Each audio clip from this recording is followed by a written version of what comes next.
là, il y a un problème qui s'est levé parmi l'Église. Les judaïsants voulaient que tous les chrétiens, tous les païens plutôt qui se convertissaient, on va dire les gentils, le païen ça sonne un peu méchant, mais tous les gentils qui se convertissaient, ils voulaient les imposer la circoncision et toutes les lois juives, mais Paul s'y oppose et là une délégation est formée, tout le monde se rend à Jérusalem pour la toute première conférence générale de l'Église de l'Église du livre des Actes. Et là, à la conférence générale, le surintendant général, Pierre et tous les autres, Paul, ils parlent. Alléluia. Et ils se mettent d'accord qu'ils ne doivent pas imposer au fait la circoncision, mais néanmoins les chrétiens devaient s'abstenir du sang. Ils ne devaient pas manger du sang. Alors Paul, très content, part de cette conférence générale et rapporte les faits, et c'est là où nous allons le reprendre aujourd'hui. Un chrétien ne doit pas manger du sang. Amen. Et là, tu te dis, mais quel chrétien qui va manger du sang? Vous savez, il y a un truc qu'on vend au magasin qu'on appelle boudin noir. C'est fait à partir de sang. Un chrétien ne doit pas manger le boudin. Amen. C'est juste du sang. Et s'il y en a qui aiment le boudin aussi. Alléluia. Oh, papa. Donc, désolé, vous devez laisser tomber cette affaire. Amen. Amen. Le boudin, c'est pas bon, c'est du sang. Il y a même, apparemment, il y a même un pudding au boudin, pudding au sang. Est-ce qu'il y en a qui savent c'est quoi le pudding au sang? Alléluia. Le chef, il sait. Alléluia. Il s'éclate en même temps. Il ne faut pas offrir ça, chef. Alléluia. Alléluia. Acte chapitre 15, verset 36. Quelques jours s'écoulèrent après lequel Paul dit à Barnabas, retournons visiter le frère dans toutes les villes où nous avons annoncé la parole du Seigneur pour voir en quel état ils sont. Paul dit, nous devons retourner nous avons planté ces églises, mais nous devons retourner pour visiter et voir qu'est-ce qu'ils sont. Si on peut donner un micro à Pasteur Luc, il va m'aider à lire parce qu'il y a beaucoup de lectures à faire. Et là, peu de temps après le concile à Jérusalem, Paul va s'embarquer sur son deuxième voyage missionnaire pour revisiter et renforcer les églises. Et il va finir finalement par voyager avec Silas et pas Barnabas, en raison d'un désaccord. Et nous avons vu les désaccords, et Paul ne voulait plus embarquer Marc avec eux, et là Barnabas n'était pas content, et ils se sont séparés. Et vous savez, des fois quand on se sépare, c'est des fois, bon, il faut juste dire Alléluia. Parce que là, il y avait maintenant deux équipes missionnaires. Paul part avec Silas et Barnabas part avec Marc. Et au lieu d'évangéliser une place à la fois, il y a deux places qui se font évangéliser. Amen. Alléluia. Vous savez, il y avait des chicanes même dans l'église des Actes.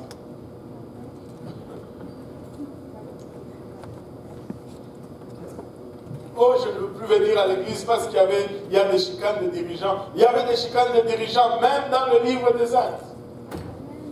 Alléluia. Mais ce n'est pas que nous voulons les chicanes des dirigeants, mais nous disons seulement que ce n'est pas une excuse pour ne pas faire le travail de Dieu. Amen. Acte 16, verset 1 à 5. Acte 16, verset 1 à 5, Pasteur Luc. Il se rendit ensuite à Dève et à Lystre. Et voici, il y avait là un disciple nommé Timothée, fils d'une femme juive fidèle et d'un père grec. Le frère de Lystre, il rendait de lui un bon témoignage. Paul voulut l'amener avec lui, et l'ayant pris, il le circoncis à cause des Juifs qui étaient dans ces lieux-là, car tous savaient que son père était grec. En passant par la ville, il commandait aux frères d'observer les circoncisions des apôtres et des anciens de Jérusalem. Les églises ont des décisions, pardon. Les décisions des apôtres et des anciens de Jérusalem. Les églises se fortifiaient dans la foi et augmentaient le nombre de jours en jour. Waouh! Regardez, à lire comme ça, je ne sais pas si vous l'avez remarqué.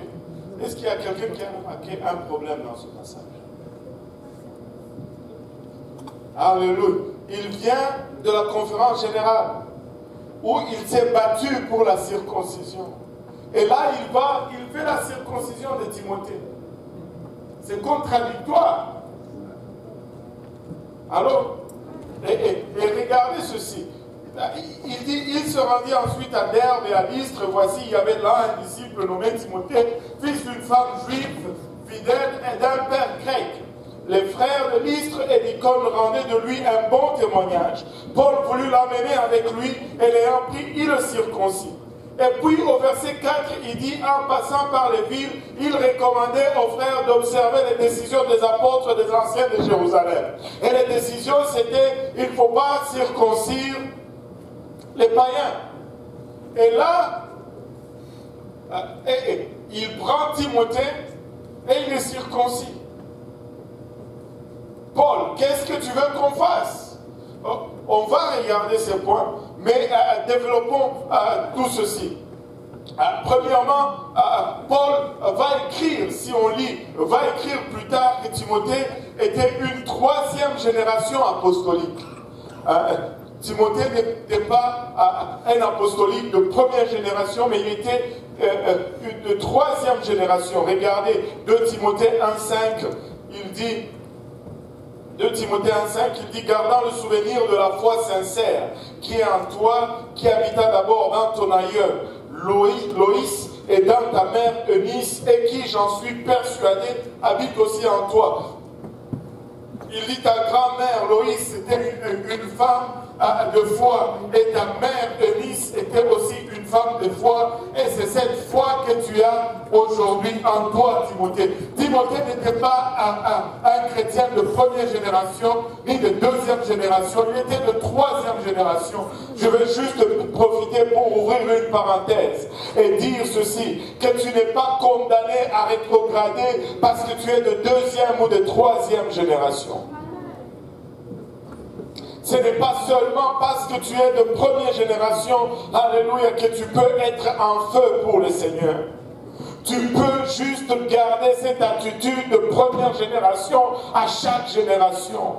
Alléluia. Tu peux servir Dieu, peu importe la génération de chrétienté à laquelle tu fais partir. On dit toujours, ils sont de la deuxième génération, c'est-à-dire ils peuvent être froids dans le Seigneur. Non, on peut refuser cette attitude. Peu importe sa génération, Timothée était en feu pour le Seigneur. Et on rendait de lui un bon témoignage. Amen. Alléluia. Des fois, on dit souvent, oh, les enfants des pasteurs, ils rétrogradent toujours. Non, j'ai vu plusieurs pasteurs qui sont des fils de pasteurs, des petits-fils de pasteurs, des arrière-petits-fils de pasteurs, et ils sont des hommes puissants de Dieu. On sert Dieu quand on décide de le servir. Alléluia. Amen. Regardez, il dit qu'il a un bon témoignage parmi les croyants locaux. Il avait un bon témoignage. Timothée, le frère de son église, rendait de lui un bon témoignage. Timothée approuvait son ministère d'abord dans l'église locale. Amen. Il a démontré qu'il était fidèle dans son église locale. Il a été soumis dans son église locale. Il a été évangéliste dans son église locale. C'est seulement après qu'il ait été fidèle dans son église locale qu'il a commencé à voyager. Et c'est ça le modèle apostolique. Amen. Alléluia. Timothée a approuvé son église, plutôt son ministère localement avant qu'il ne commence à voyager avec Paul. Il a été envoyé par son église locale. Et tu sais, il y a une chose qui est sûre et certaine. Si tu n'évangélises pas dans ton église, tu ne vas pas évangéliser dans la mission. Si tu ne donnes pas dans ton église, tu ne vas pas donner dans la mission. Il y en a qui attendent seulement quand je vais aller, je ne sais pas moi, au Congo, là je vais commencer à évangéliser. Non, tu commences là où tu es. Seulement quand je vais aller au Cameroun, là je vais commencer à prêcher. Non, tu commences là où tu es. Oh, envoyez-moi à Port-au-Prince et vous allez voir comment. Non, non, non. Commence d'abord là où tu es. Si tu ne prouves pas et tu ne démontres pas ici, comment est-ce qu'on va t'envoyer ailleurs? Et une partie de leur objectif durant ce voyage était vraiment de livrer le décret des anciens de Jérusalem à toutes les églises. Rappelez-vous ce que nous avons dit tout à l'heure. Ces décrets étaient que les païens ne devraient pas avoir à devenir juifs et à être circoncis avant de pouvoir devenir chrétiens. Mais rappelez-vous aussi comment Paul avait toujours refusé de circoncire Tite. Paul, il s'est couché devant les anciens. Il dit non, on ne fait pas la circoncision de Tite. Et rappelez-vous comment Paul disait que la circoncision n'avait aucun ajout spirituel. Ça ne change rien. Alors pourquoi va-t-il maintenant circoncire Timothée? Regardez Galates 2, verset 3.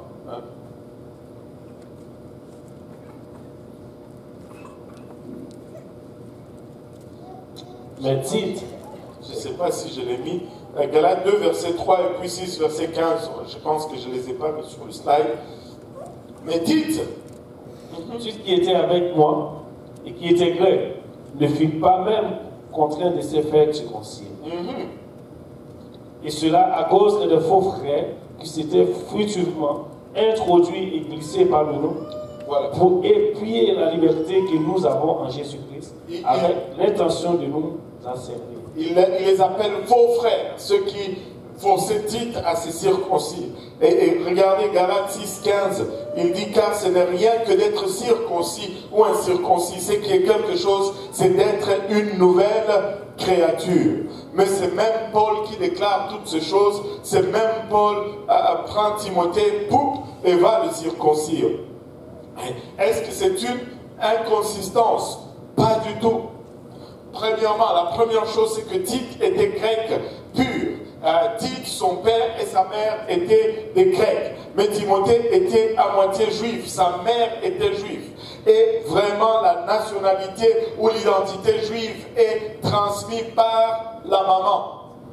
Si ton père est juif et ta mère n'est pas juive, tu n'es pas considéré comme un juif. Mais si ta mère est juive et que ton père n'est pas juif, tu es considéré comme juif. Parce que le sang dont on est vraiment sûr que tu possèdes, c'est le sang de ta mère. L'identité de ton père sera toujours questionnée et questionnable. Mais on ne peut jamais questionner l'identité de ta mère. Amen. Alléluia. Et on dit chez nous que tes vrais parents, ce sont tes oncles. Enfin, tes oncles maternels. Parce que chez nous, quand on dit oncle, c'est toujours du côté maternel. On a un autre mot pour côté paternel. Alléluia. Anyway. Les judaïsants essayaient de faire pression sur Tite pour qu'il devienne juif. Mais Timothée était déjà un juif pratiquant. Donc la circoncision de Timothée n'a pas été motivée par la pression de l'intérieur de l'Église pour se conformer au judaïsme, mais c'était une stratégie, que tout le monde dit stratégie. C'était une stratégie missionnaire en dehors de l'Église. Timothée a été circoncis seulement pour ne pas offenser les Juifs qu'ils essayaient d'atteindre. Ce n'était pas par pression de l'intérieur de l'Église pour se conformer, mais c'est par stratégie pour l'extérieur de l'Église, pour gagner ceux qui ne sont pas gagnés à l'Évangile.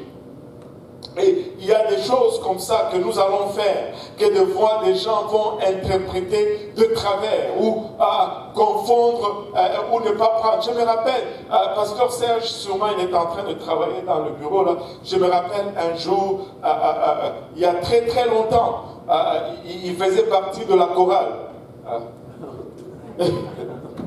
Là vous riez tous. Un jour, il y a très très longtemps, il faisait partie de la chorale. Il est venu un dimanche, il avait un boubou africain. Imaginez-vous, Pasteur Serge, un boubou africain. Et il était ici avec son micro. Et il chantait, et il chantait. Et je suis rentré, j'ai dit, aïe, aïe, aïe, Pasteur Serge. Et finalement, après le service, je l'ai appelé, je lui ai dit, Pasteur Serge, nous avons un code vestimentaire.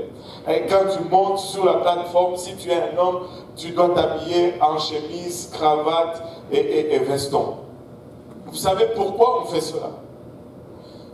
Si un Québécois de Saint-Jean rentre dans l'église et qu'il me voit en train de prêcher un boubou africain, vous savez, je veux peut-être avoir un bon message, mais ce boubou va être une source de distraction pour lui. Si nous sommes en Afrique, tu mets ton boubou, c'est correct. Mais nous voulons nous conformer un peu aux standards de la société ici. Et l'habit classique de cette société, c'est chemise, cravate, veston. Et nous faisons cela, c'est tout. Mais imaginez-vous, si je venais en jeans et en bottes de cow-boy, waouh! Je veux peut-être être intéressant, mais pas pour la bonne raison. Amen.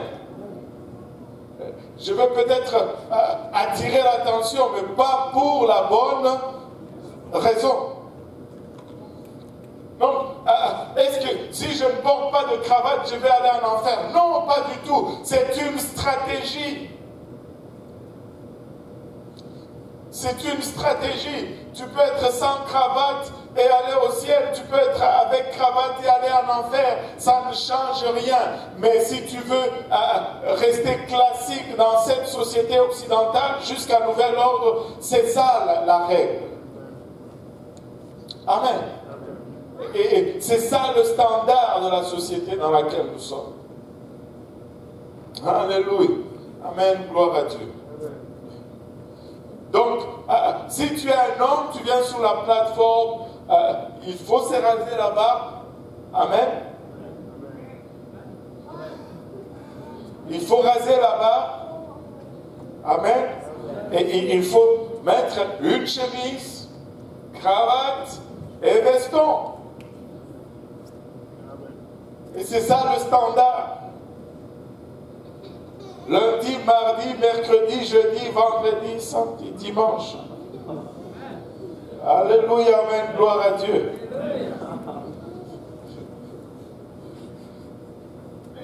Est-ce que si je fais cela, je vais aller en enfer? Non. Mais c'est juste là les standards. Et comme nous sommes très obéissants, amen, nous allons obéir. Alléluia.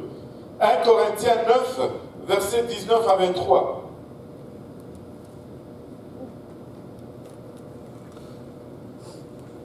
Paul nous parle un peu de ce qui motive sa façon de faire. Je veux dire, car bien que vous soyez à l'égard de tous, je suis rendu le serviteur de tous, afin de garder le plus grand nombre. Alléluia, on lui a coupé le micro là. Qu'est-ce qui se passe? Avec les Juifs, arranger le micro. Avec les Juifs, j'ai été comme Juif afin de gagner les Juifs, et avec ceux qui sont sous la loi, comme sous la loi, quoique je ne sois pas moi-même sous la loi, afin de gagner ceux qui sont sous la loi. Avec ceux qui sont sans loi, comme sans loi, quoique je ne sois point sans loi de Dieu, étant sous la loi de Christ, afin de gagner ceux qui sont sans loi. J'ai été faible avec les faibles, afin de gagner les faibles. Je me suis fait tout à tous, afin d'en sauver de toute manière quelques-uns. Je fais tout à cause de l'évangile, afin d'y avoir part. Écoutez, si Dieu m'appelait comme missionnaire en Arabie Saoudite, et que j'amenais ma précieuse famille en Arabie Saoudite, je peux vous dire que ma femme et ma fille vont porter le voile, pas parce qu'ils croient que le voile c'est nécessaire pour être sauvé, mais parce que ça va être une stratégie pour gagner ceux qui pensent que le voile c'est important. Amen. Alléluia. Au XXe siècle, beaucoup de gens sont offensés par des toutes petites choses, au fait. Nous sommes offensés par des petites choses qui nous sont demandées. Et des fois, ce sont des choses qui font plaisir à Dieu, ou des fois, ce sont des choses qui on demande juste pour enlever une pierre d'achoppement dans le salut de quelqu'un. Mais nous sommes offensés facilement. Des choses qui n'ajoutent rien à notre vie, qui ne retranchent rien à notre vie, mais qui ferait de fois plaisir à Dieu, mais qui de fois va aider quelqu'un et le faciliter son intégration dans l'église. Mais non, nous sommes offensés. Ce n'était pas ainsi au 1er siècle. Ils faisaient tout volontairement pour plaire à Dieu, et ils faisaient tout volontairement pour faire avancer l'église. Alléluia. Acte 16, versets 6 à 10. Et voyons un peu la suite ici. Ayant été empêché par le Saint-Esprit d'annoncer la parole dans l'Asie, il traversait par Phrygie et le pays de Galatie. Arrivé près de la Mysie,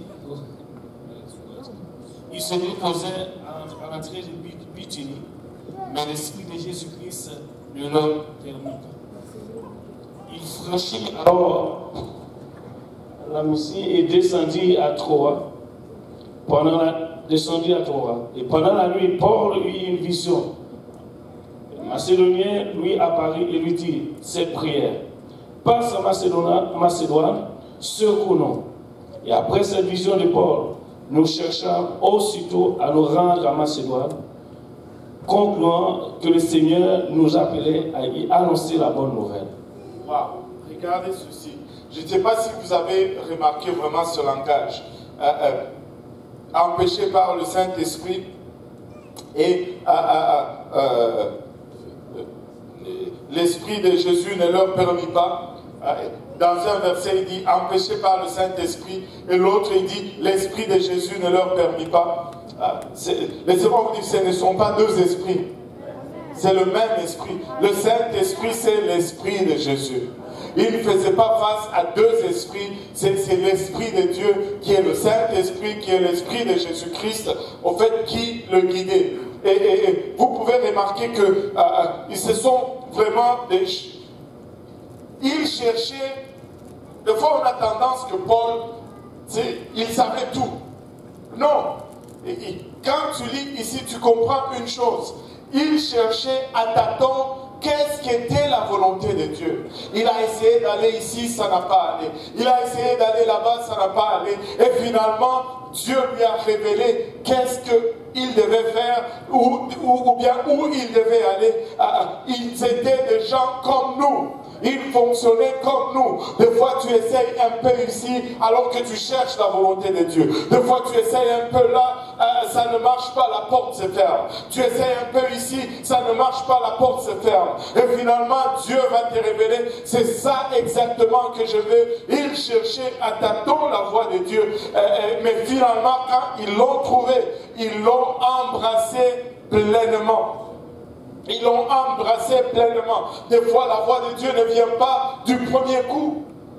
Cela ne fait pas de nous moins spirituels. Et ceci ne fait pas de Paul moins spirituel. Remarquez, mais quand la voix de Dieu se clarifie, il faut maintenant foncer avec toute vapeur, avec toute vitesse. Alléluia. Imaginez-vous si, après avoir vu cela, ils ont commencé à hésiter. L'histoire n'aurait pas été la même aujourd'hui. L'histoire n'aurait pas été la même. Deux choses que je voudrais que vous remarquiez ou que vous souligniez en ce temps. Qui va vous aider quand vous lisez votre livre des Actes. Le verset 10 dit ici, après cette vision de Paul, nous cherchons aussitôt. Et là, tu vas voir une transition. Ça va commencer maintenant à parler à la première personne du pluriel. Qu'est-ce que ceci signifie? Ceci signifie maintenant que Luc a rejoint l'équipe missionnaire. Luc fait partie maintenant du voyage. À partir de ce moment, Luc fait partie du voyage. Rappelez-vous, c'est Luc qui écrit Actes, et c'est Luc qui écrit, en fait, il écrit Actes à la suite de l'évangile de Luc. C'est à partir de ce moment-là, maintenant, qu'il embarque avec Paul. Paul, nous avons vu qu'il a été lapidé à Lystre, il a été laissé pour mort, et Paul a gardé des séquelles de cette lapidation. Et Luc était un médecin, et c'était son médecin personnel qui le suivait pour le soulager des douleurs chroniques qui revenaient suite à cette lapidation. Tu dis, mais Seigneur, pourquoi tu ne me guéris pas tout simplement? Dieu ne guérit pas toujours tout ce que tu vas subir comme problème.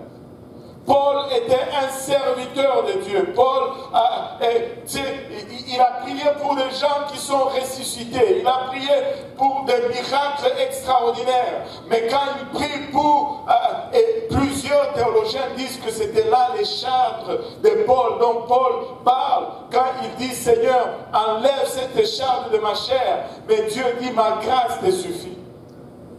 Ce n'est pas parce que Paul n'a pas été guéri qu'il n'était pas spirituel.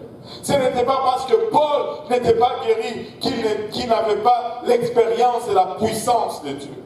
Ce n'était pas parce que Paul n'était pas guéri ou qu'il avait recours à un médecin que Paul n'avait pas Dieu dans sa vie. Des fois, Dieu va te laisser juste dans une situation pour que tu t'appuies continuellement sur cette béquille. Pour que tu dépendes continuellement de lui. Amen. Deuxième chose que je voudrais que vous notiez ici, c'est que plusieurs des villes visées plusieurs des villes visées dans Actes contiennent des églises qui ont plus tard reçu des épîtres écrits par Paul. Et ça va aider quand tu lis le livre des Actes et que tu ailles lire quand, par exemple, ça te dit qu'il arrive à Philippi, va prendre l'épître de Paul aux Philippiens et regarde ce qu'il leur écrit par la suite et regarde ce qu'il a fait dans la ville. Ça va te donner une autre compréhension de ce qui se passe. Amen. Verset 11, Acte 16, verset 11 à 15. Étant partis à Troas, nous fîmes voile directement vers la Samothrace, et le lendemain, nous débarquâmes à Néapolis. De là, nous allâmes à Philippe, qui est la première ville du district de Macédoine, et une colonie. Nous passâmes quelques jours dans cette ville. Le jour du sabbat, nous nous rendîmes hors de la porte vers une rivière, où nous pensions que tout trouva un lieu de prière. Nous assîmes et nous parlâmes aux femmes qui étaient réunies. L'une d'elles, nommée Lydie, marchand de poudre de la ville de Thyatire, était une femme craignant Dieu et elle écoutait. Le Seigneur lui ouvrit le cœur pour qu'elle fût attentive à ce qu'il disait Paul. Lorsqu'elle eut été baptisée avec sa famille, elle nous fit cette demande. Si vous me jugez fidèle au Seigneur, entrez dans ma maison et demeurez-y. et elle pressa à ses instances. Waouh, elle nous pressa par ses instances. Regardez, avez-vous remarqué que tous les croyants dans les livres des Actes se faisaient toujours baptiser?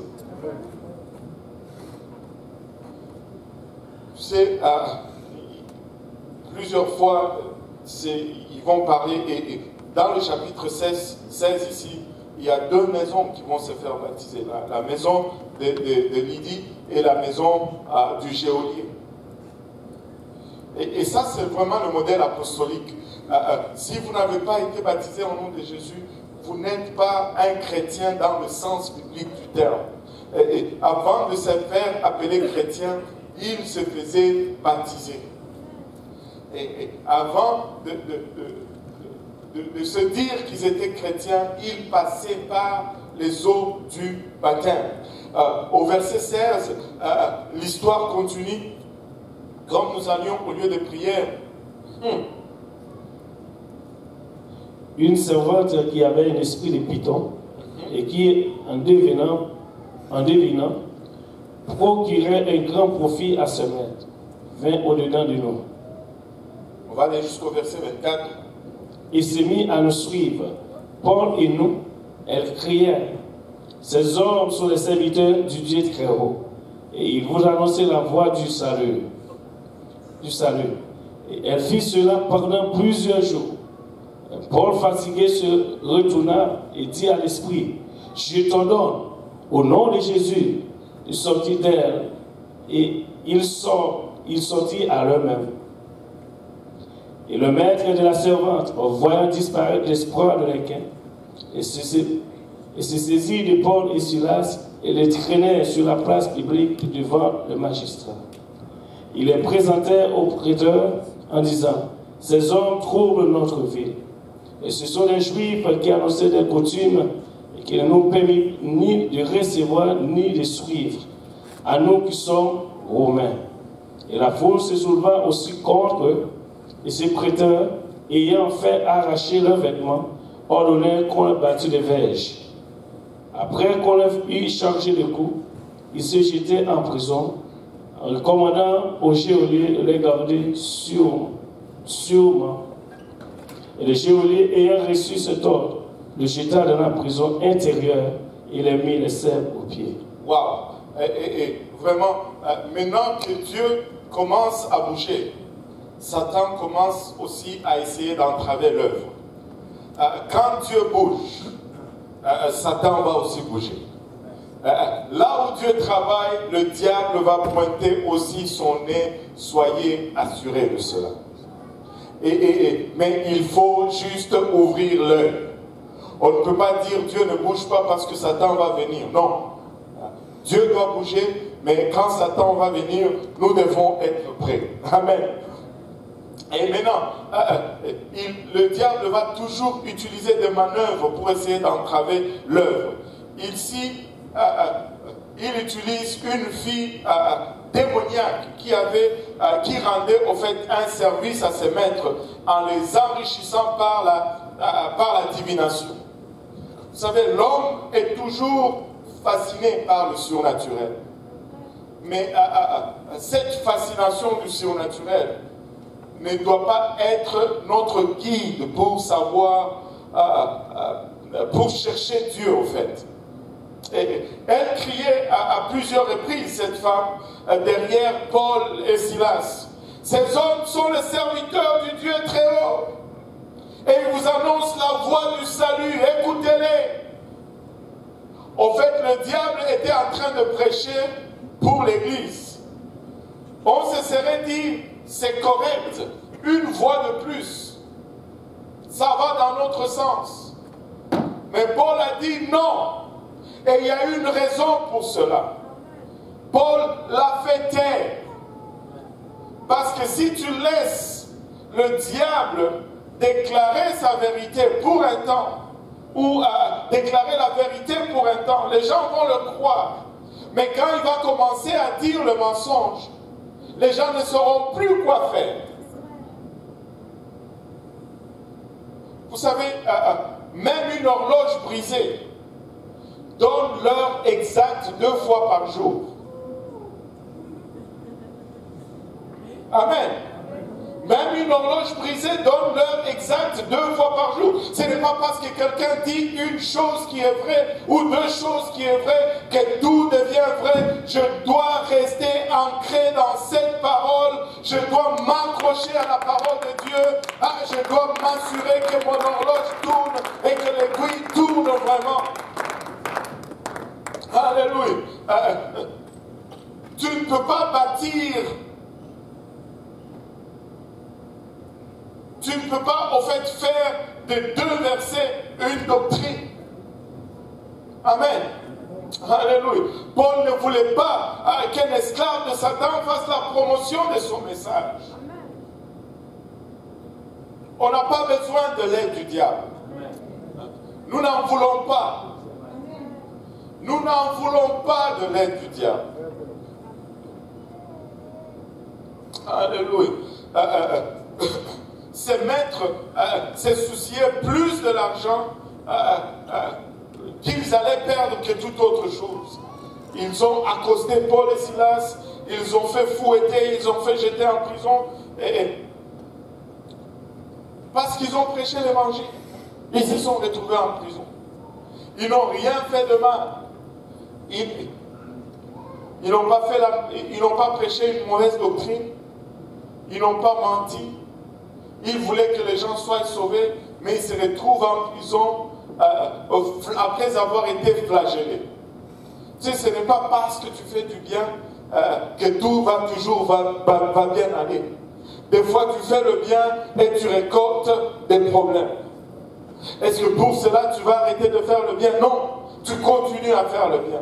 Des fois, pour avoir prêché l'évangile, tu es persécuté. Est-ce que tu vas arrêter de prêcher parce que tu es persécuté? Non, tu continues à prêcher l'évangile. Alléluia. Mais malgré cela, ça n'a même pas ralenti Paul et Silas. Même en prison, ils ont continué. Regardez, au verset 25 jusqu'à 34. Vers le milieu de la nuit, Paul et Silas priaient et chantaient l'ouvrage de Dieu, et les prisonniers les entendaient. Au milieu de la nuit, ils chantaient, et les prisonniers les entendaient. Tout à coup, il se fit un grand tremblement de terre, en sorte que les fondements de la prison furent ébranlés au même instant. Et tous les portes s'ouvrirent, et les liens de tous les prisonniers furent rompus. Le geôlier se réveilla et lorsqu'il vit la porte de la prison ouverte, il tira son épée et allait se tuer, pendant que les prisonniers s'étaient enfuis. Mais Paul cria d'une voix forte: « Ne te fais point de mal, nous sommes tous ici. » Alors le geôlier, ayant demandé de la lumière, entra précipitamment et se jeta tout tremblant aux pieds de Paul et de Silas. Et il le fit sortir et dit: « Seigneur, qu'il faut-il que je fasse pour être sauvé? » Et Paul et Silas répondirent: « Crois au Seigneur Jésus, tu seras sauvé, toi et ta famille. » Et il lui annonçait la parole du Seigneur ainsi qu'à tous ceux qui étaient dans la maison. Et il le prit avec lui à cette heure même de la nuit. Il lava le plaie et aussitôt il fit baptiser, lui et tous les siens. Lui ayant conduit dans son logement et leur servit à manger, il s'est réjoui avec toute sa famille de ceux qu'il avait cru en Dieu. À minuit, que tout le monde dise à minuit. À minuit. À minuit, c'est le milieu de la nuit. Et c'est l'heure, au fait, la plus sombre de la nuit. Et c'est très significatif dans les Écritures. Des fois, il y a des choses qui arrivent juste au point culminant. Regardez, Exode 11:4, la Bible nous dit, Moïse dit: « Ainsi parle l'Éternel. Vers le milieu de la nuit, je passerai au travers de l'Égypte. Quand la nuit est au comble, quand les ténèbres est au comble, je vais intervenir. » Matthieu 25:6 nous dit, au milieu de la nuit, on cria: « Voici l'époux, allez à sa rencontre. » Alléluia. Quand ça arrive au comble, c'est souvent là que Dieu décide d'intervenir. Il y a de ces choses qui se passent juste au milieu de la nuit. quand tu sembles qu'il n'y a plus d'espoir, quand tu sembles que tu es presque au bout. Alléluia, c'est là que tu vois la main de Dieu intervenir. Mais qu'est-ce qu'il faisait au milieu de la nuit? Qu'est-ce qu'il faisait à l'heure le plus sombre du jour? Ils chantaient les louanges de Dieu et les prisonniers les entendaient. Alléluia. Ils n'étaient pas en train de se lamenter sur leurs blessures ni sur leurs conditions. Ils étaient en train de chanter Dieu. Si nous prions, Dieu peut donner des chansons dans la nuit. Si nous prions, Dieu peut donner des chansons même au milieu de notre heure le plus sombre. Même lorsque tout semble, alléluia, ténébreux, nous pouvons trouver un cantique même au milieu de notre désespoir. Et laissez-moi vous dire, il y a une puissance lorsque tu commences à adorer à ton point le plus bas. Il y a une puissance lorsque tu commences à l'élever à l'heure la plus sombre de ton moment ou de ta situation. Ne sombre pas dans le désespoir, parce qu'à l'heure la plus sombre, Dieu intervient. Il chantait et priait. Alléluia. Et c'est biblique. Regardez Job 35, verset 10. Mais nul ne dit, où est Dieu, mon Créateur, qui inspire des chants d'allégresse pendant la nuit. Pendant la nuit, pendant l'heure le plus sombre, Dieu va inspirer un cantique à ton cœur. Si tu es attentif à la parole de Dieu, si tu es attentif à l'Esprit de Dieu, il va mettre, alléluia, un brin de louange juste au milieu de ton moment de désespoir. Ésaïe 6, verset 1 nous dit, l'Esprit du Seigneur, l'Éternel est sur moi, car l'Éternel m'a oint pour porter de bonnes nouvelles aux malheureux. Il m'a envoyé pour guérir ceux qui ont le cœur brisé, pour proclamer aux captifs la liberté et aux prisonniers la délivrance. Dieu délivre. Alléluia. Et pendant que Paul et Silas chantaient des cantiques, il y a eu un grand tremblement, alléluia, de terre. Les fondements de la prison ont été secoués et toutes les portes étaient ouvertes. Non seulement les portes étaient ouvertes, mais les liens de tous les prisonniers ont été déliés. Laissez-moi vous dire, il y a de la puissance dans la louange. C'est difficile de garder un adorateur prisonnier. C'est difficile de garder un adorateur dans la prison. Alléluia. Peu importe la prison que l'ennemi essaye de mettre sur toi, tu peux en sortir par la louange et par l'adoration. Tu peux t'adorer hors de n'importe quelle situation dépressive. Alléluia. Alléluia. Alléluia. Et Dieu peut faire un miracle à minuit. Dieu peut faire un miracle à ton heure la plus sombre. Lorsque les geôliers demandent finalement, que faut-il que je fasse pour être sauvé? Alléluia. Vous pouvez être sûr d'une chose. Il a reçu les mêmes instructions que tout autre croyant a reçu de la part de Paul. Voilà, c'est pourquoi il y a eu un baptême par la suite. C'est parce que Paul lui a dit la même chose qu'il a dit partout où il est passé. Alléluia.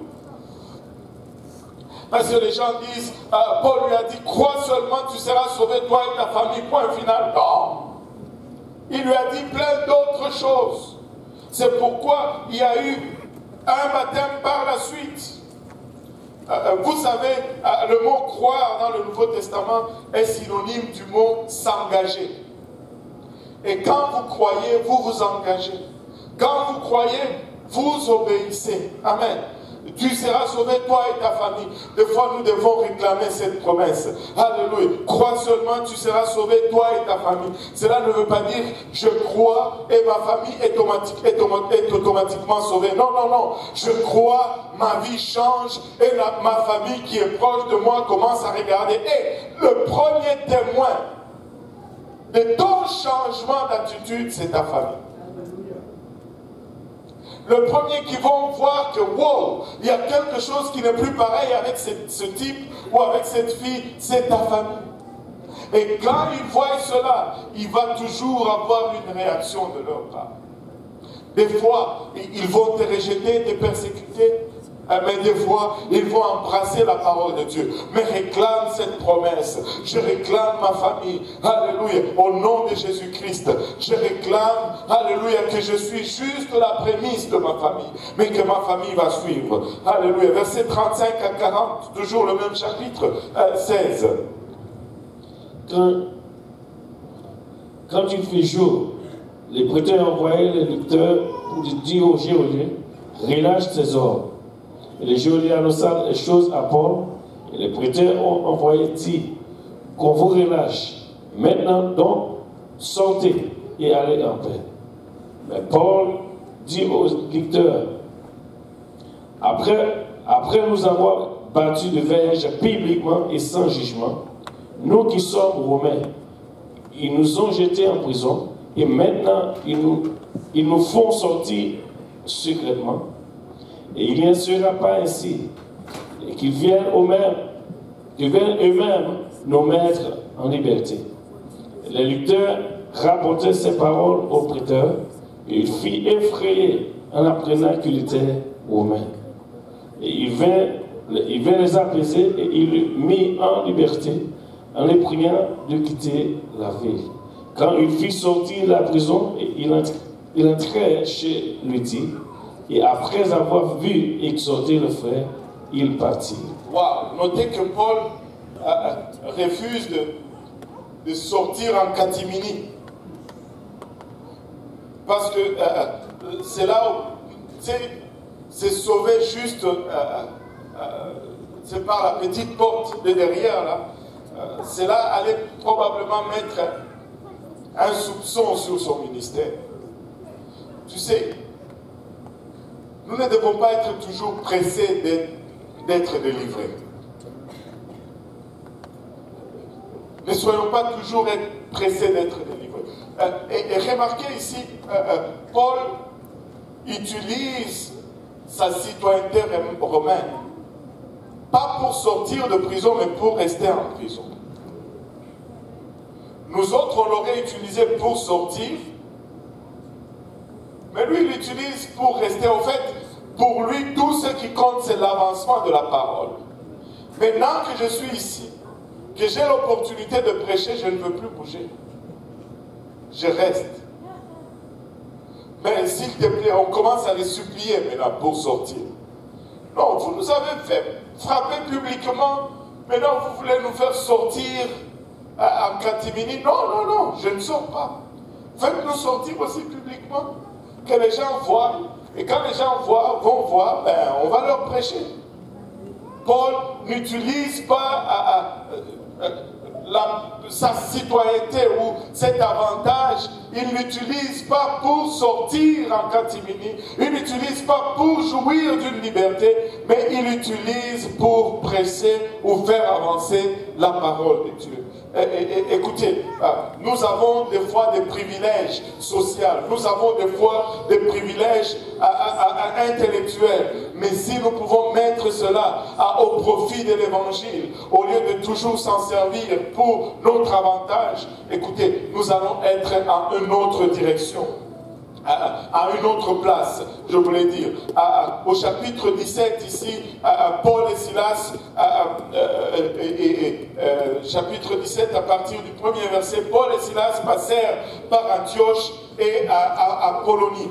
Et ils arrivèrent à Thessalonique où les Juifs avaient une synagogue. Paul y entra selon sa coutume. Pendant 3 sabbats, il discuta avec eux d'après les Écritures, expliquant et établissant que le Christ devait souffrir et ressusciter des morts. Et Jésus, que je vous annonce, disait-il, c'est lui qui est le Christ. Quelques-uns d'entre eux furent persuadés et se joignirent à Paul et à Silas, ainsi qu'une grande multitude de Grecs craignant Dieu, et beaucoup de femmes de qualité. Mais les Juifs jaloux prirent avec eux quelques méchants hommes de la populace, provoquèrent des attroupements et répandirent l'agitation dans la ville. Ils se portèrent à la maison de Jason et ils cherchèrent Paul et Silas pour les amener vers le peuple. Mais ne les ayant pas trouvés, ils traînèrent Jason et quelques frères devant le magistrat de la ville en criant: ces gens qui ont bouleversé le monde sont aussi venus ici. Ces gens qui ont bouleversé le monde sont venus ici. Et Jason les a reçus. Ils agissent tous contre les édits de César, disant qu'il y a un autre roi, Jésus. Par ces paroles, ils émurent la foule et les magistrats qui ne laissèrent aller Jason et les autres qu'après avoir obtenu d'eux une caution. Vous allez remarquer que c'est toujours par des fausses accusations qu'on va essayer de ralentir l'évangile. Et encore une fois ici, Paul amène l'évangile aux Juifs premièrement, en allant d'abord à la synagogue. Pendant 3 semaines, il était chez les Juifs. Pendant 3 semaines, il était d'abord chez les Juifs. Il discuta avec eux sur les Écritures. C'est Jésus que je vous prêche et le Christ. Une fois encore, il y a un grand réveil et encore une fois, il y a une grande persécution. Vous pouvez être sûr d'une chose. Quand vous vous associez aux apostoliques, vous allez être persécutés. Quand vous embarquez avec les apostoliques, la persécution va venir. Et ils ont dit, ceux qui ont bouleversé le monde sont aussi venus ici. Et vous pouvez, on a des témoignages ici parmi nous. Dernièrement, on riait un peu avec un des membres de l'église, je ne peux pas dire si c'est une ou un, juste pour garder cela. Et cette personne, je dis bien cette personne, j'ai parlé avec eux et ils me disaient comment, quand il s'est converti au Seigneur Jésus, c'était le chaos dans la famille. La famille pensait qu'ils étaient dans une secte quelconque. Et quand le matin ils priaient, ses parents sont venus visiter, le matin ils priaient, parlaient en langue. Sa mère a paniqué, a couru réveiller son père. Viens attendre ce que ton enfant est en train de faire là, au salon. Et là, le papa est venu. Qu'est-ce qui se passe? Qu'est-ce que tu es en train de dire là? Je suis en train de prier. Wow! C'était le deuil. La maman pleurait à terre. L'enfant est perdu. Alléluia, amen.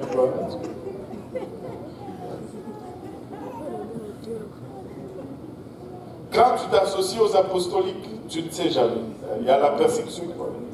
Mais ça en vaut la peine. Amen. Ça en vaut la peine. Et partout où l'équipe missionnaire est allée, il y a eu un soulèvement ou un réveil. Ou les deux. Des fois, c'est juste le soulèvement. Mais des fois, le soulèvement et le réveil. Des fois, le réveil. Mais il va toujours y avoir quelque chose. Amen. Il va toujours y avoir. Il y a certains même qui sont là aujourd'hui, qui sont en train de subir la persécution encore. Rejetés par la famille à cause de Christ. Regardez, verset 10, chapitre 17, verset 10 à 15. Aussitôt les frères firent partir de nuit Paul et Silas pour Bérée. Lorsqu'ils firent arriver, ils entrèrent dans la synagogue des Juifs. Encore. Ces Juifs avaient des sentiments plus nobles que ceux des Thessaloniques. Ils reçurent la parole avec beaucoup d'empressement. Ils examinaient chaque jour les Écritures pour voir si ce qu'on leur dit était exact. Plusieurs d'entre eux crurent, mais si de beaucoup de femmes grecques de distinction et beaucoup d'hommes. Mais quand les Juifs de Thessalonique surent que Paul annonçait aussi à Bérée la parole de Dieu, ils vinrent agiter la foule. Alors les frères firent aussitôt partir Paul du côté de la mer. Silas et Timothée restaient à Bérée. Et ceux qui accompagnaient Paul les conduisirent jusqu'à Athènes. Et puis il retournait chargé de transmettre à Silas et à Timothée l'ordre de le rejoindre au plus tôt. Voilà, le Béréen ici était, la Bible nous dit, avait des sentiments plus nobles. Ils étaient plus nobles. Pourquoi? Leur noblesse réside juste dans le fait qu'ils cherchaient les Écritures. Ils sondaient les Écritures. Ils ne prenaient pas juste les paroles du prédicateur pour acquis. Ils allaient lire leurs paroles. Ils vérifiaient si ce qu'on leur disait était vrai. Et s'il y a une chose qu'on encourage, c'est toujours d'aller lire la parole pour vous-même. Ne prenez pas tout simplement ce qu'on vous dit pour vrai. Allez rechercher. Allez rechercher. Avec un cœur ouvert, allez rechercher. Vous pouvez juste être en face d'un bon orateur. Il peut faire un bon discours. Mais ne prenez pas cela pour du cash. Ayez votre Bible. Lisez le verset. Allez étudier pour vous-même. Et là, Paul a été envoyé en avance à Athènes. Et là, rendu là, il s'est arrêté pour attendre Silas et Timothée. Versets 16 à 21.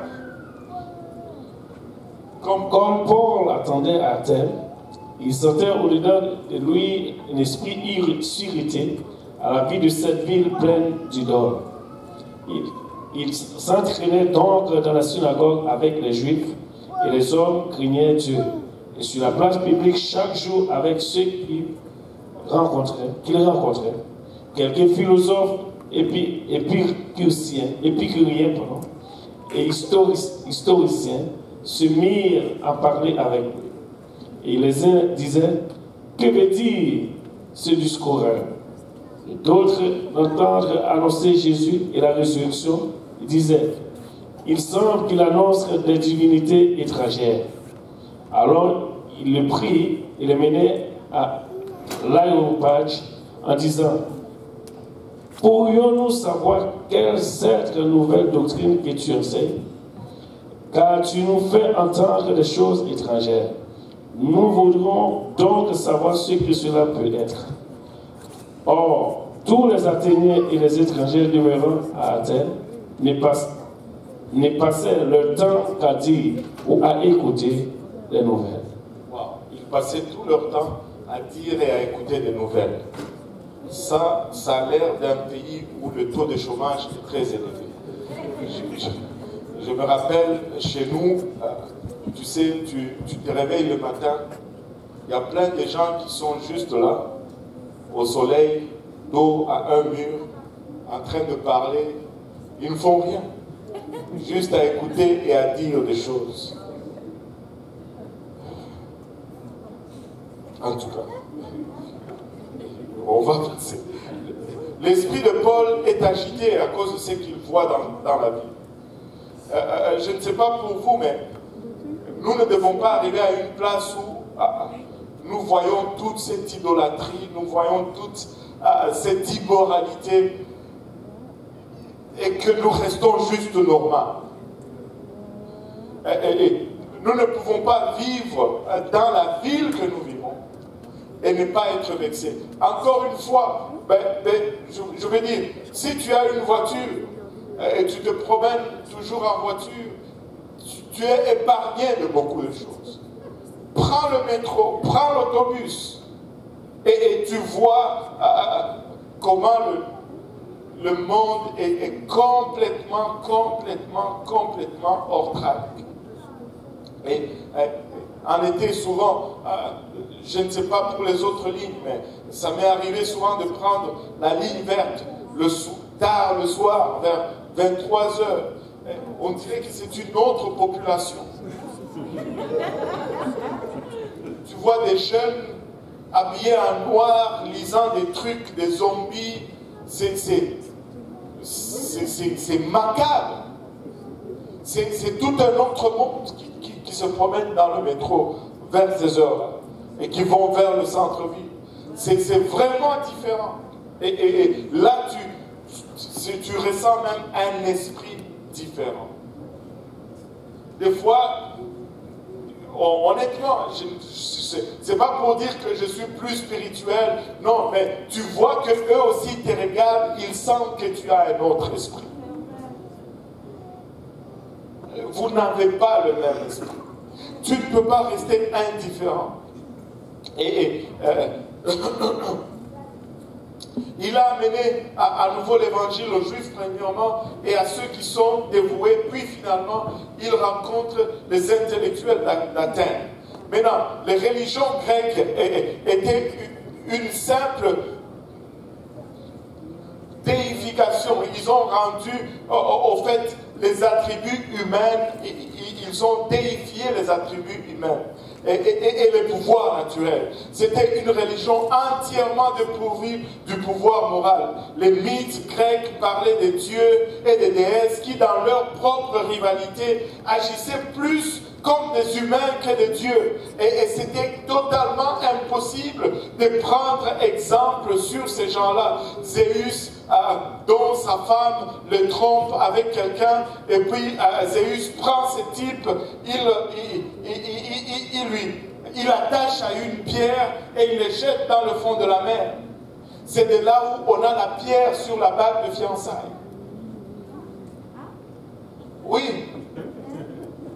Je ne sais même plus comment il s'appelle, le type là. Parce qu'il était humain et il a séduit la femme de Zéus et Zéus se fâche. Il prend une pierre, il l'attache à cette pierre et il le jette dans le fond de la mer, comme ça. C'est Orphée. C'est Orphée. Bon, voilà. C'est lui. Mais c'est là l'origine de la pierre sur la bague de fiançailles. Pourquoi est-ce qu'une pierre, une bague de fiançailles est toujours... C'est la pierre qui symbolise l'amour d'Orphée pour la déesse. Quelque chose, je ne sais plus. En fait, ça ne m'intéresse pas beaucoup de savoir cette chose. Mais et là, nous, on embarque avec n'importe quoi. Oh Seigneur, aide-nous. Vous êtes silencieux sur moi maintenant. Alléluia. Il y avait beaucoup de divinités desquelles tu pouvais choisir. Un dicton du temps ancien disait, à Athènes, il est plus facile de trouver un dieu que de trouver un homme. Les dieux grecs étaient simplement des personnages fictifs qui étaient incapables de changer la vie des hommes. Malgré toute leur culture et leur sagesse, le peuple d'Athènes ne connaissait pas le vrai Dieu. Ils avaient beaucoup de dieux, mais pas les vrais.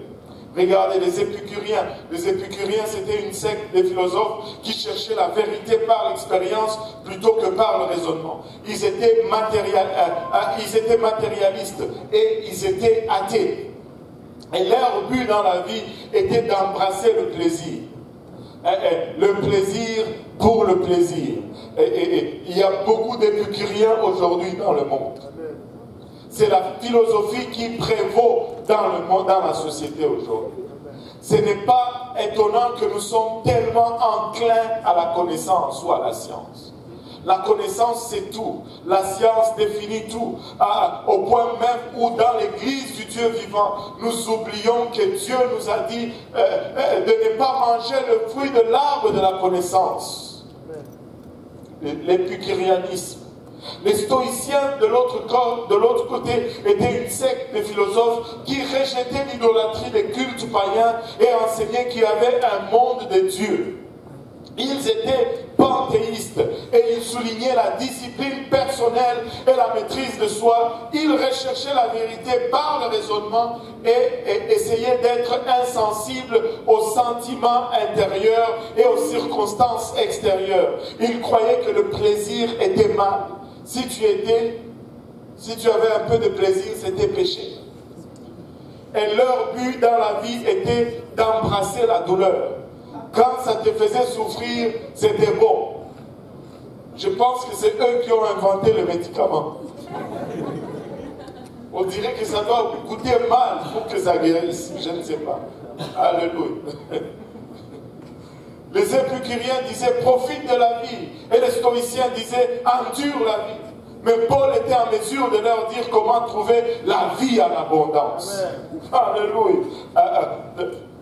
Au verset 22, Paul, debout au milieu de l'aréopage, dit « Oh, Mathéniens, je vous trouve à tout égard extrêmement religieux, car en parcourant votre ville et en considérant les objets de votre dévotion, j'ai même découvert un autel avec cette inscription à un Dieu inconnu. Ce que vous révérez sans le connaître, c'est ce que je vous annonce. » Ils étaient tellement religieux, ils étaient tellement superstitieux. Il y avait un Dieu pour tout, à un point où ils sont arrivés à se dire que juste au cas où on a oublié un Dieu et que ce Dieu se fâche contre nous, nous allons lui faire un autel et nous allons écrire là-dessus au Dieu inconnu.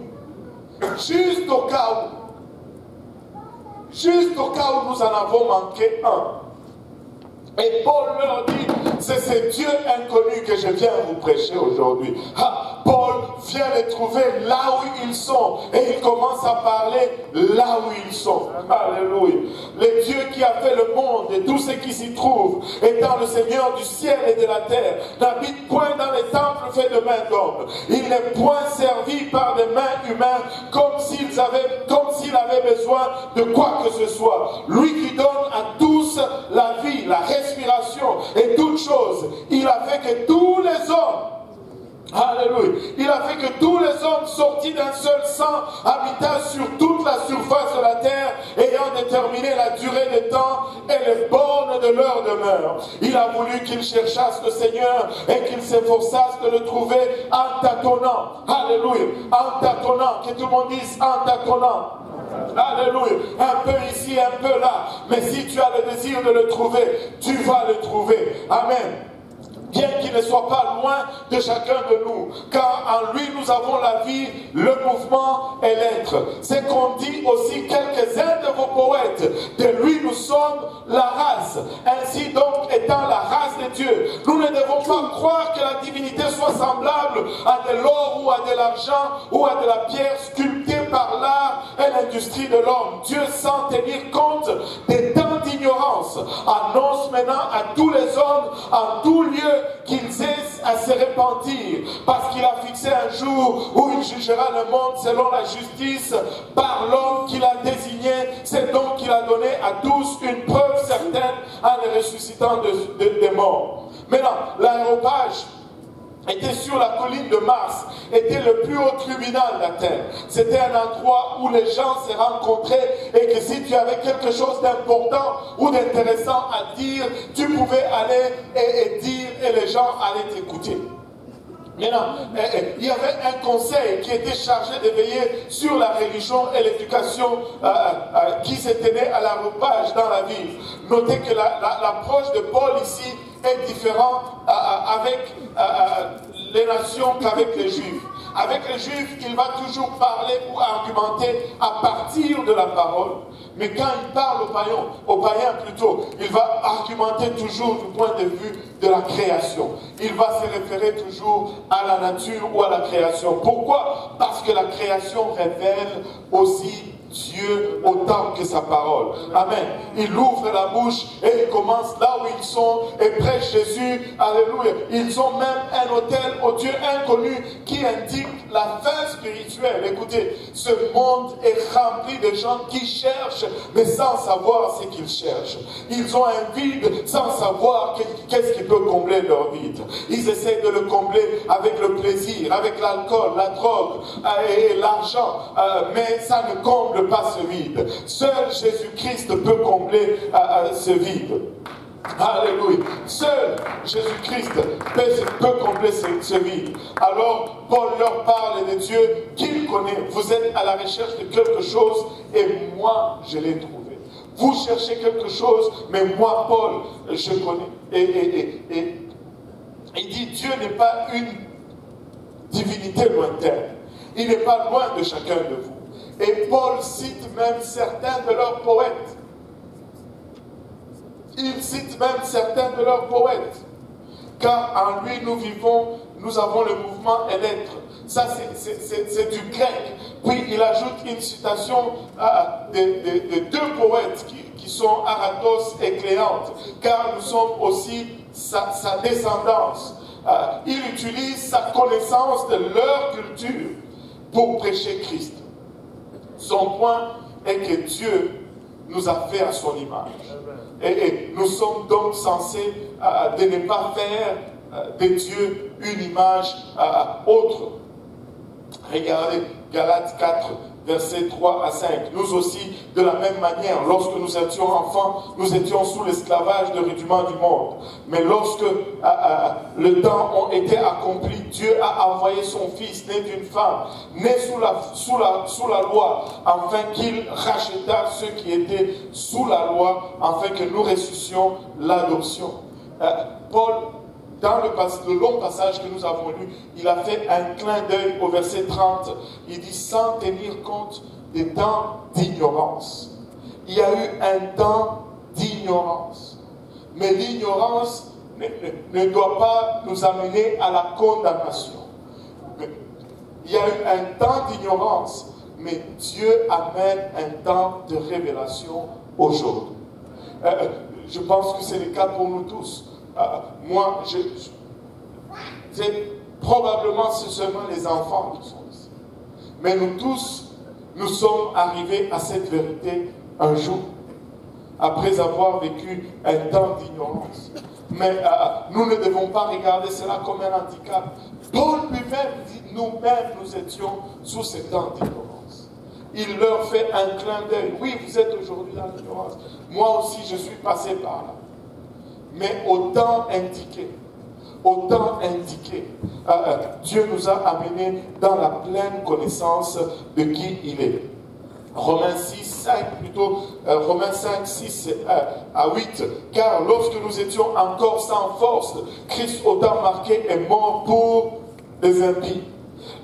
Ne regarde pas à ton passé, ne regarde pas à ta condition pour être découragé et voir en cela une occasion de ne pas faire ce que Dieu t'appelle à faire. Peu importe ton origine, peu importe ce que tu étais dans le passé, Dieu peut le prendre et l'utiliser aujourd'hui. S'il l'a fait pour Paul, il peut le faire pour toi. Je ne pense pas qu'il y ait pire que Paul ici. À moins qu'il y ait quelqu'un qui tuait des chrétiens sans qu'on le connaisse, sans qu'on le sache. Allô? Je ne pense pas qu'il y ait pire que Paul ici. Si Dieu a fait ce qu'il a fait avec Paul, il peut faire avec toi. Amen. Peu importe combien escroc tu étais, peu importe combien menteur que tu étais, Dieu peut t'utiliser. Amen. Alléluia. À peine pourrait-on pour un juste quelqu'un, peut-être pour un homme de bien, mais Dieu prouve son amour envers nous en ce que lorsque nous étions encore des pécheurs, Christ est mort pour nous. Wow. Les Athéniens intellectuels se sont butés ici à Jésus-Christ. Et comme nous butons toujours à Jésus-Christ. Tu sais, de se présenter aujourd'hui, de dire que Jésus est ressuscité. Il y a des places où on te regarde, on te dit, bon, ça ne va pas. Ça ne va pas. Ils ont dit, il est mort et puis il est ressuscité 3 jours. Leur réaction, des fois, on rencontre les mêmes réactions aujourd'hui. Regardez le verset 32 à 34. Lorsqu'ils entendirent parler de la résurrection des morts, les uns se moquèrent et les autres dirent, bon, nous t'entendrons là-dessus une autre fois. Viens demain, nous allons voir cette étude biblique.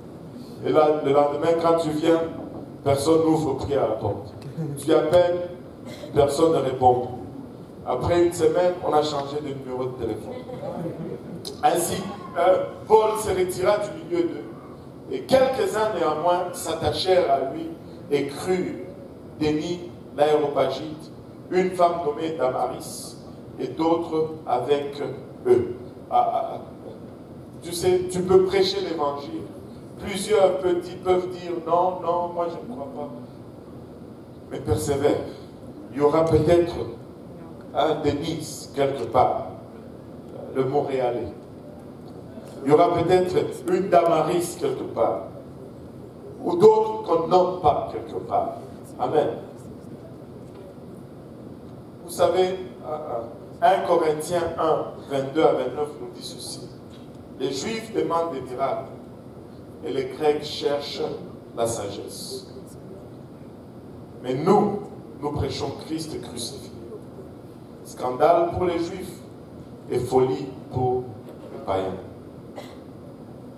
Mais puissance de Dieu et sagesse de Dieu pour ceux qui sont appelés tant Juifs que Grecs. C'est vraiment un paradoxe. Et si vous vous êtes engagé moindrement à partager la parole de Dieu, vous allez vivre cela et cela encore. Et je ne peux pas nombrer combien de fois j'ai été en présence de gens et que tu partages cet évangile et qui en fait ne fait aucun sens. Mais tu vois leur vie complètement transformée. Leur vie complètement transformée. Quand tu essaies d'y aller avec des choses intelligentes, les résultats n'est jamais là. N'est jamais là. Car la folie de Dieu, au verset 25, est plus sage que les hommes, et la faiblesse de Dieu est plus forte que les hommes. Ne cherche pas des choses nouvelles, prêche seulement l'évangile. Ne cherche pas des choses nouvelles, prêche tout simplement l'évangile. Considère, frère, verset 26, que parmi vous qui avez été appelés, il n'y a ni beaucoup de sages selon la chair, ni beaucoup de puissants, ni beaucoup de nobles.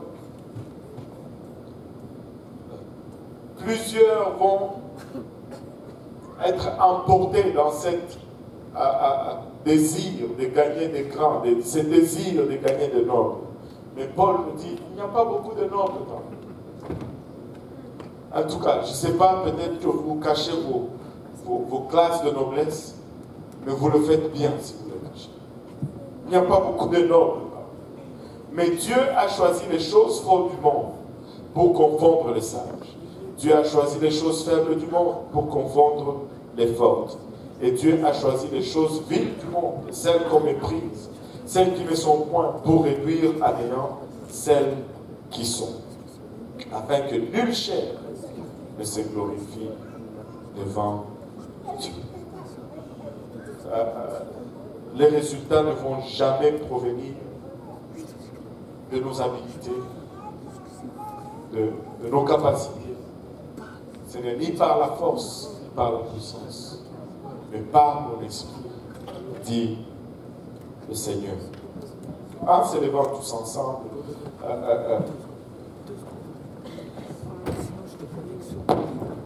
en toutes circonstances, nous pouvons toujours commencer là où ils sont et prêcher Christ. Nous l'avons. Paul dit, vous cherchez la vie. D'autres par le plaisir, d'autres par la douleur.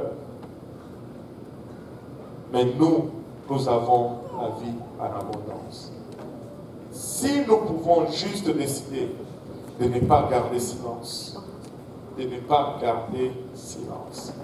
nous allons voir des grandes choses accomplies dans notre vie. Et partout où nous allons aller, il y aura le réveil, mais il y aura aussi le problème. Des fois, il n'y aura pas de problème, mais nous voulons qu'il y ait toujours un. Mais des fois, quand il y a le réveil, le problème va suivre aussi. Mais nous n'allons jamais abandonner parce qu'il y a des problèmes. Mais c'est là, au milieu de nos tribulations, que Dieu amène le vrai réveil. Ne soyons pas pressés de quitter nos prisons. Amen. Si nous pouvons baisser nos têtes et lever nos voix vers le Seigneur, Papa, nous te rendons grâce encore une fois, éternel, pour ton amour, ta bonté, ta fidélité. Merci pour ta parole, Seigneur, qui nous permet de réaliser, Papa, que c'est à quoi nous faisons face aujourd'hui. Papa, tes serviteurs de l'ancien temps y ont fait face également, Seigneur. Nous prions, Seigneur Jésus-Christ, comme tu les as fortifiés, que tu nous fortifies. Comme tu les as guidés, Papa, que tu nous guides également, Seigneur. Papa, comme tu les as utilisés, que tu nous utilises également, Seigneur. Aide-nous, Seigneur, à ne pas, Seigneur Jésus-Christ, y hypothéquer ton évangile, Seigneur, pour des choses vives de ce monde. Papa, donne-nous l'audace, non seulement, Papa, que tu ouvres la porte, mais tu nous donnes également l'audace de marcher à travers cette porte, afin que ton évangile puisse avancer, Seigneur. Et que nous puissions ainsi hâter ton retour. Aide-nous tous ensemble, nous te prions, Papa. Tous ceux qui sont ici, ou tous ceux qui sont, Papa, qui ne sont pas avec nous aujourd'hui. Papa, garde-nous pour le restant de cette soirée. Garde-nous sur notre chemin de retour et préserve-nous jusqu'à ce que nous allons nous rencontrer prochainement. Avec action de grâce dans les cœurs, nous te prions ici. Dans le nom de Jésus, nous disons tous au nom de Jésus. Alléluia. Pouvons-nous battre nos mains pour le Seigneur?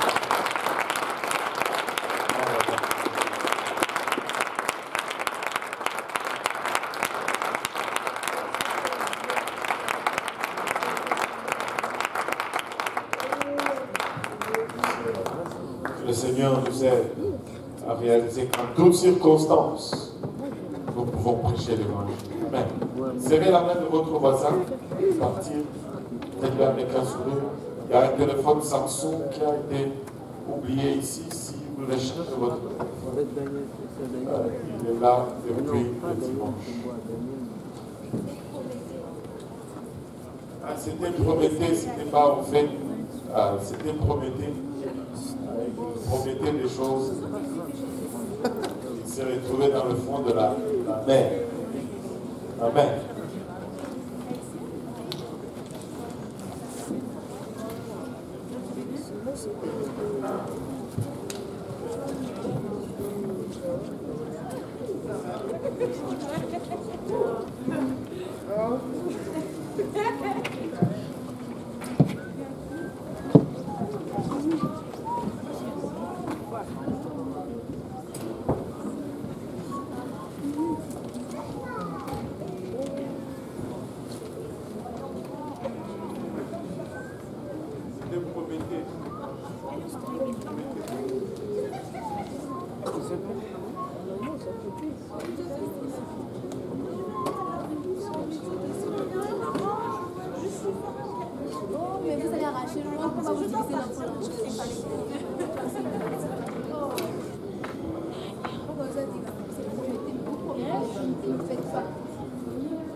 Comment on dit qu'on a de la muscu, fait que ça c'est autre chose.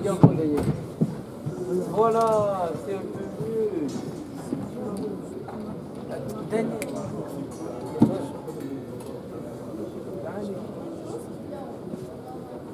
C'est Spider-Man.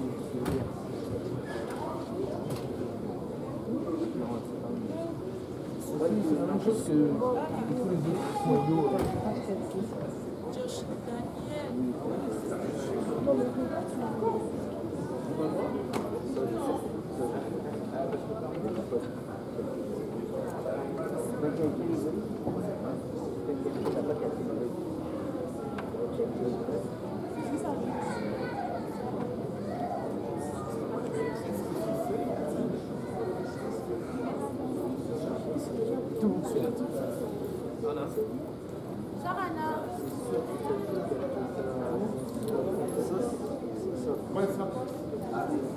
Tout le monde est capable.